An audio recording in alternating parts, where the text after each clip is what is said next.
Welcome to this explainer. Today, we're stepping into a narrative of profound and unimaginable gravity, the fragrance of paradise, the epic of Karbala. We aren't merely analyzing a political struggle or a historical war today. We're examining an eternal battle between ultimate darkness and unyielding divine light. It's a story designed to break the heart, yet somehow fix the human soul forever. So let's step back in time, into the radiant city of Medina, where this epic truly begins. You see, long before the sands of Karbala ever drank the blood of the innocent, the Prophet Muhammad sat with his two beloved grandsons on his lap. History tells us he would kiss Hassan on his lips and Husain on his neck. When asked why he did this, his eyes filled with tears, revealing a truly devastating secret. He foresaw that Hassan's lips would one day turn green with the venom of betrayal, and Husain's neck would meet the merciless blade of tyranny on a scorching desert plain. Let's look at Section 1, the foundation of sacrifice, the patience of Imam Hasan. Following the martyrdom of Imam Ali, leadership fell to Hasan. He was a man of sublime peace, deep intellect, and unmatched generosity. At that time, the Muslim empire stood on the absolute precipice of a brutal civil war. Muawiyah was consolidating his power in Syria, fully prepared to spill rivers of blood just to secure his throne. Imam Hasan, however, made the ultimate sacrifice of his own pride to prevent this widespread bloodshed. He chose Sulh, a peace treaty. He stepped down from the caliphate under very strict conditions to protect the true followers of Islam and his household. For years, Hasan endured bitter taunts. He was labeled by some of his own people as a short-sighted peacemaker. But his strategic brilliance was unparalleled. His immense patience was a necessary protective shield for his younger brother Husain's much grander destination. But tyranny simply doesn't rest while truth breathes. Imam Hasan was fatally poisoned from within his own household, a horrific deception orchestrated by the ruling power. Imagine him lying there, literally coughing up pieces of his liver into a basin, while his brother Husain wept uncontrollably right beside him. In his final moments, Hasan whispered this heartbreaking prophecy to his brother. He said, "There is no day like your day, O Husain. My death is easy, but your day in Karbala will shake the heavens." When enemies later showered Hasan's coffin with arrows, Husain's hand gripped his sword in sheer fury. Yet, he swallowed that rage. He remembered his brother's dying wish that no blood be spilled at his funeral. He silently pulled the arrows from the shroud and buried him in peace. Moving to Section 2, the refusal of tyranny, Imam Husain's stand. The stage was now completely set for tragedy. The peace treaty was shattered when Muawiyah died and his son, Yazid, ascended the throne in Damascus. Yazid was the absolute antithesis of Islamic values, a cruel, open transgressor who demanded total, unquestioning obedience. Upon taking the throne, he sent a ruthless order to the governor of Medina, demanding bay'ah. This was an absolute oath of allegiance to his rule, and the condition was crystal clear: force Husain to give this allegiance, or strike off his head. When this explicit threat was delivered, Imam Husain stood unimaginably tall. His voice didn't even tremor. Husain knew with absolute certainty that if he gave his stamp of approval to a tyrant like Yazid, the very spirit of justice and humanity would die forever. So he refused. He declared, "A man like me can never give allegiance to a man like Yazid." It is not about a personal grudge. It is about right versus wrong. In the dead of night, he visited his grandfather's grave, tearfully bidding a final farewell to his city, crying out, "O Prophet, your grandson is being expelled." This brings us to Section 3, the caravan of tears, the journey to affliction. And so began a journey that would permanently alter the course of human history. Accompanied by his sisters, children, nephews, and a remarkably small band of loyal companions, Husain left his home. Initially, this move was spurred by thousands of letters from the people of Kufa, practically begging him to lead them against this oppression. The caravan transitioned from the sanctuary of Makkah out into the unforgiving vast desert. Let's trace this tragic path for a moment. Husain sent his cousin, Muslim bin Aqil, ahead to Kufa. Despite initial pledges of massive support, Yazid's ruthless new governor, Ubaydullah ibn Ziyad, utterly terrorized the city. In a brutal, heartbreaking betrayal, Muslim bin Aqil was dragged to the top of a palace and thrown to his death, while the very people who had written to Husain watched in fearful silence. While completely unaware of this tragedy unfolding, the caravan pressed on until the 2nd of Muharram, 61 AI. That was the day Husain's horse suddenly planted its hooves and refused to take another step. Husain dismounted. He reached down, picked up a handful of the soil, smelled it, and his eyes filled with tears. He asked the locals the name of the land. An old Bedouin told him it was called Nineveh, but added that it was also known by another name, Karbala, a land of Karb, which means grief, and Bala, meaning affliction. Husain closed his eyes and solemnly declared that this was the prophesied place. Here, he said, their blood would be spilled, their children slaughtered, and their graves dug. Within a matter of days, the unmatched cruelty of the siege truly began.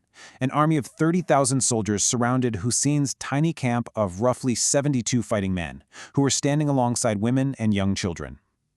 On the 7th of Muharram, the enemy committed an act of unspeakable, targeted cruelty. They completely cut off the caravan's access to the Euphrates River. For 3 agonizing days, under the blazing, punishing desert sun, the household of the Prophet went without a single drop of water. The tongues of the children grew desperately dry and cracked. The echoing, piercing screams of al-Atash, thirst, thirst, rang out continuously from the tents. Now we reach Section 4, the day of Ashura, when the heavens wept. The night before the 10th of Muharram, Husain gathered his companions together. In a profound gesture, he put out the candles, plunging the tent into complete darkness, and he formally lifted the burden of their allegiance. He told them the enemy only wanted his life, and that they were entirely free to leave under the cover of night. But when those candles were relit, not a single man had left. Instead, they wept, declaring that even if they were killed, burnt, and resurrected 70 times over, they would never abandon him. As morning broke, the heroes of Ashura rode out, one by one. The sheer diversity of these sacrifices is staggering. There were elderly men, like Habib and Muzahir, who fought like absolute lions to shield the Prophet's grandson. There were nephews, like the teenage Qasim, his youth cut down violently in the dust. And then there was Husain's own eldest son, Ali Akbar, who resembled the Prophet so closely. He was pierced right through the chest with a spear. Husain had to physically pull the spearhead from his own son's chest, his back bending under the immense weight of sorrow as he carried the broken bodies of his loved ones back to the tents. And then we come to the tragedy of Abbas. Abbas was the standard bearer. He was the protector of the children. Unable to bear the desperate cries of his thirsty niece Sakina any longer, Abbas charged single-handedly through thousands of soldiers just to break the blockade at the river. He managed to fill his water skin. Yet, despite his own severe, blinding dehydration, he refused to take a single sip while his brother Husain remained thirsty.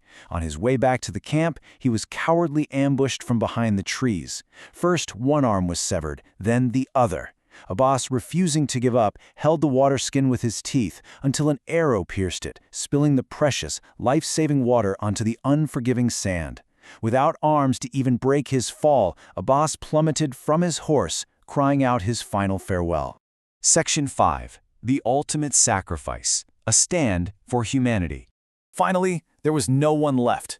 Imam Husain stood completely alone on the battlefield, covered in dust and the blood of his beloved family.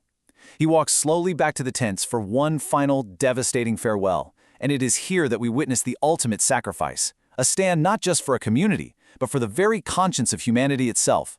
Husain's wife brought him his 6-month-old infant son, Ali Asghar, who was actively dying of severe dehydration. Husain carried the tiny baby toward the enemy lines, gently shielding him from the blazing sun. He raised the infant up and reasoned with the army. He asked them if he was guilty in their eyes, what crime had this dying infant committed? He asked for just a few drops of water. Moved by the sheer pity of the sight, some in the enemy ranks actually hesitated. Seeing this, the enemy commander immediately ordered his best archer, Harmala, to quiet the child. Harmala loosed a heavy, 3-pronged arrow, the kind used for hunting large wild game. It ripped straight through the tiny neck of the 6-month-old baby, pinning him directly to his father's chest. Husain gently filled his hands with his infant son's warm blood. He looked up toward the sky, and in a moment of unimaginable grace, he whispered, "What makes this easy for me is that it is happening before the eyes of God." With a small sword, he dug into the burning sand and buried his baby. Though he was starving, parched, and deeply, fundamentally heartbroken, Husain fought with the strength of 1,000 men. Unable to match him in honorable single combat, the opposing army resorted to sheer cowardice, surrounding him in mass, throwing heavy stones, and firing arrows from all sides. Eventually, Husain fell from his horse, his body practically a pincushion of arrows. It was the time of the afternoon prayer, al-Asr. In his final moments, despite agonizing, fatal wounds, Husain placed his forehead on the burning sand in sajda, in prostration, thanking God for allowing him to complete his mission. And while his head was on the ground in prayer, a ruthless soldier named Shimr mounted Husain's back and with 12 strokes of a blunt knife severed the sacred head of the grandson of the Prophet. We finally arrive at Section 6, the aftermath, the victory of truth. History records that the sun turned red, and a dark, howling wind swept across the desert. But the cruelty didn't end with his death. The enemy rode their horses over Husain's headless body, literally crushing his ribs.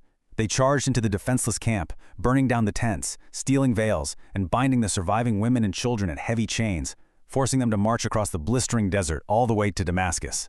There, Yazid sat on his golden throne, gloating over what he foolishly believed was a victory. But in the court of Damascus, chained, bleeding, yet completely unbroken, Husain's sister, Zainab bint Ali, stood up.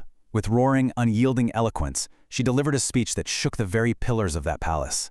She proved in that singular moment that Yazid may have won the physical battle, but Husain had won history. Scheme your schemes, she defied him, declaring to his face that his wealth would fade, but the truth of Husain would live forever. And this brings us to the ultimate thematic dichotomy of this epic. Look at the legacy. Yazid's name became a universal curse. It is entirely synonymous with tyranny, cowardice, and failure. But Husain? Millions of people, from absolutely every background imaginable, walk the sands of Iraq every single year weeping for him. Husain lost his brothers, his sons, his wealth, and his own life, but he saved the soul of humanity. He proved, once and for all, that victory isn't defined by merely surviving. It is defined by holding on to your principles against tyranny, even when absolutely everything else is lost. Karbala is universal. It stands as the eternal symbol for anyone, anywhere, fighting against oppression regardless of their religion or their era. So we leave you with this. If Karbala is revived whenever and wherever oppression rises, how will you answer the call in your own era? Thank you for joining me for this solemn explainer.